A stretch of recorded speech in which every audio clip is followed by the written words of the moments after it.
পবিত্র ঈদের নামাজ অনুষ্ঠিত হলো মহেশপুর গ্রামে। সারা বিশ্বের সঙ্গে পুরুলিয়া জেলার কেন্দা থানার মহেশপুর গ্রামে পালিত হলো ঈদ।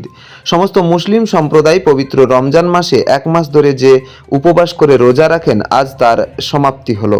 সোমবার ঈদের নামাজে সমবেত হন এলাকার ধর্মপ্রাণ মুসলিম সমাজের মানুষজন। এই ঈদ বিষয়ে সাংবাদিকদের মুখোমুখি বিস্তারিত জানালেন ইমাম হাফিজ আনোয়ার ও জয়নাল আনসারি।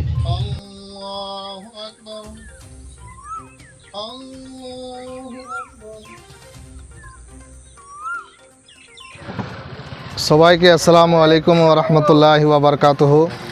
আমরা এই যে পবিত্র রমজান মাস এক মাস ধরে পালন করে থাকি। আমরা সকলেই আত্মীয় স্বজনেরা, মা বোন সকলেই মিলে আমরা এই পবিত্র রমজান মাসকে আমরা চিরকাল আমরা পালন করে থাকি।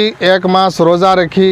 রোজার পরে যে আমাদের ঈদুল ফিতরের দিন, ঈদের তারিখ, সেই তারিখ মোতাবিক আমরা চাঁদ হিসেবে আমরা এই ঈদুল ফিতরের নামাজ আমরা আদায় করে থাকি। ঈদগাহের মধ্যে আদায় করলাম এবং আমরা এই সকলেই মিলিতভাবে আমরা সমস্ত গ্রামবাসী সকলেই একসাথে এক আর নেক হয়ে এই তেহওয়ারকে আমরা পালন করে থাকি আর সকলেই খুশি মানাই, যাতে আরও অন্য কারোদের কোনো সমস্যা না হয়। আমরা সমস্ত ধর্মকে খেয়াল রাখি এবং আমরা নিজের ধর্মকে আমরা খুশিভাবে আমরা পালন করে থাকি।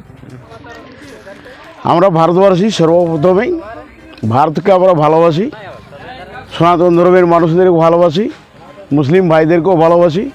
আমাদের ধর্মকে আমরা প্রচণ্ডভাবে সম্মান জানাই এবং আমরা যে এক মাস ধরে রোজা রাখলাম, সেই রোজা আজকে সমাপ্ত হলো এবং আমাদেরকে যে সমাপ্ত হলো তাতে হিন্দু ধর্মের ভাইরা অনেক সাপোর্ট দিয়েছে, তারাকে অশেষ ধন্যবাদ জানাই। পুলিশ প্রশাসনদেরকেও, তারা ঈদের আগে আমাদেরকে এসে অভ্যর্থনা দিয়ে গেছে, প্রশাসনকে আমরা অশেষ ধন্যবাদ জানাচ্ছি। একটুকু বলে আমার বক্তব্য শেষ করলাম। কেন্দা থেকে দীপু পরামানিকের রিপোর্ট, রূপসী বাংলা মিডিয়া।